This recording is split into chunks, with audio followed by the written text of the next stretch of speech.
Today on The Joy of Editing, you're going to discover how to integrate AI Denoise from the latest Adobe Camera Raw update into your Lightroom workflow. No more separate DNG files needed. Stay tuned. Hello everyone and welcome to The Joy of Editing with Dave Kelly. Thanks for joining me today. Right now in Adobe Camera Raw, they've added the ability to use AI Denoise without using a separate DNG file. Now that is not yet in Lightroom. Today I want to show you how to take advantage of that new feature in Adobe Camera Raw where we don't have to have a separate DNG file, saving a lot of space on our computers, and incorporate that into our Lightroom workflow. Now hopefully this feature will come to Lightroom eventually, but for now this is a really good workaround. Now today I'm working on this raw file of a cat shot at ISO 5000. I'll zoom into 200% so you can see there's a lot of noise in this image. Now, if I open up detail, you can see I'm using no sharpening or noise reduction on the image.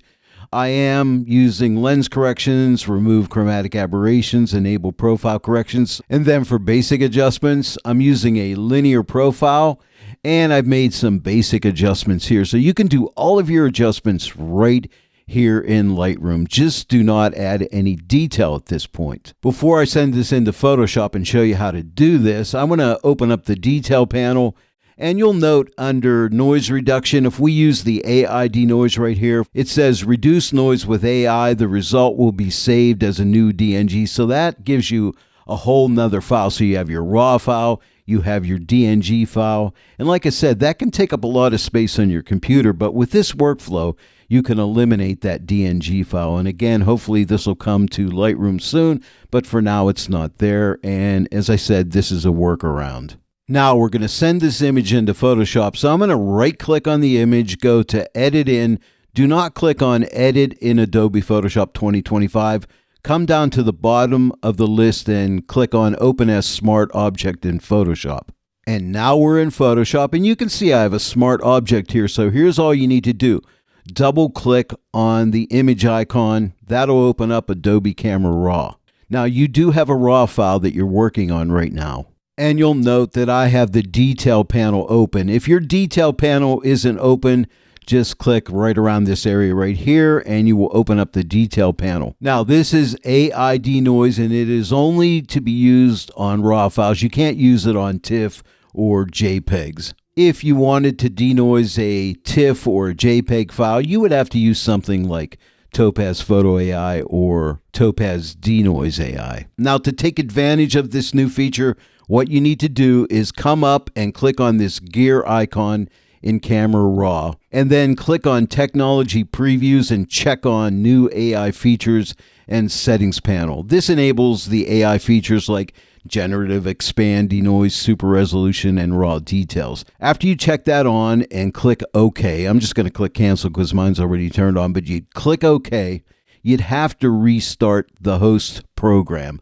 which is Photoshop. So close down Photoshop. When you restart it again, this new feature will be active. I'm going to go ahead and zoom into this image so we can really see the noise in here, and I'll check on denoise. Now, enhancing comes up, and it takes a little bit of time. And it's not too bad, but you do have to wait for this. Okay, and you can see a lot of that noise is gone. Now this is at 50%, this slider here. If we wanted more noise reduction, we could drag this slider to the right.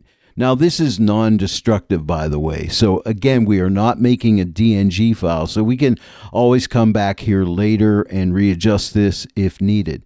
But let me give it a little bit more. On this image, I think I need about 80%. So I think that looks really good. And now what I'll do is give it some sharpening. So let's just give it a little bit of sharpening, maybe like 40. And I will hold my Option or Alt key down and adjust the masking on here. And I think it should be pretty good right about here. If I left click with my mouse on this eye and hold, we can see there's the before and there's the after. And I think that's pretty good, but we can always come back here and readjust.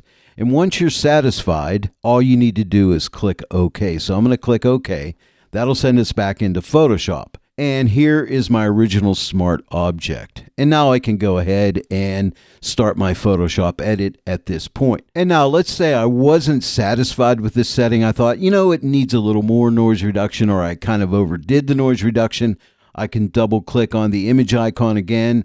This will send us back into Camera Raw, but I want you to notice something. When you come back into Camera Raw, the AI Denoise is unchecked. So what you would need to do would be to check this back on again, and it will go ahead and re-denoise this image. And we can see enhancing came back up. And now I could go ahead and reduce this or give it more noise reduction. Of course, we could always come back into light and make some changes up here if we wanted to. But I just wanted to show you that. That's what you would need to do if you would need to make some corrections. And then we can just click OK, and that'll send us back into Photoshop. But let me go ahead and toss out this scenario to you. Let's say, okay, I made my adjustments in Lightroom. I sent it into Photoshop. I used Adobe Camera Raw to use AI Denoise, but I'm not ready to edit this image yet. So what I would want to do at this point would be to save this image. So I would use the shortcut Command or Control S to save it. And now I could click the X on this image to close it, or I could just get out of Photoshop. But let me go back to Lightroom because I want to show you how to reopen this up back into Photoshop. If I zoom into this image 200%, you can see I've denoised it, I've sharpened it. And if we look over here, this is a TIFF file. It tells me denoise is not currently compatible with this photo. Not a problem, because remember, this was a smart object, right?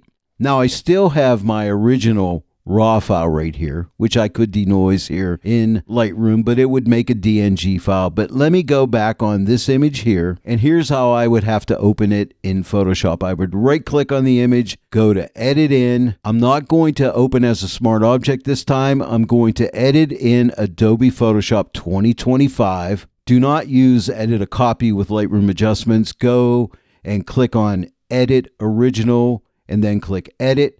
It'll open up inside of Photoshop, and as you can note, we still have this smart object, and this smart object retains the raw file data, meaning you can still access and edit the original raw files settings using Adobe Camera Raw. And so if I double click on the image icon, I'm sent right back into Camera Raw, and if I click on detail, as you can see, denoise is unchecked. Again, I would have to check it back on. The enhancing dialog comes back up. Let it enhance. I'm working on the raw files, so I could go ahead and readjust the amount of denoising if I wanted to. Now, after I brought the image into Photoshop from Lightroom, there was no need for me to come back into Camera Raw as I just did, unless you need to make a change on any of the adjustments or the AI denoising, okay? Which I really didn't need to do here because I was totally satisfied with these adjustments, and so I could just click cancel. And it says cancel all changes and dismiss Camera Raw, yes.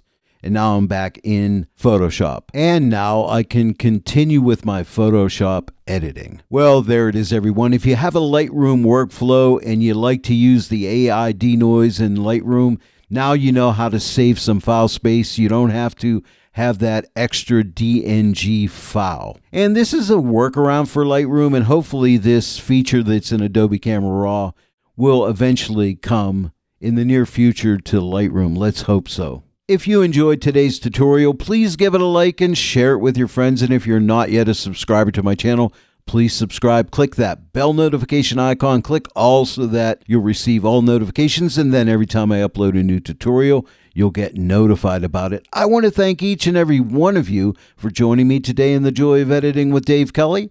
I'll see you all right here next time. But until then, happy editing.